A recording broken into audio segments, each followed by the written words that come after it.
பாட நினைத்தால் கையில் விழுந்த பருவ பாடல்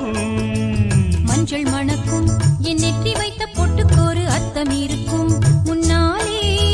மெல்லச் சிரிக்கும் உன் முத்து நகை ரத்தினத்தை அள்ளித் தெளிக்கும் முன்னாலே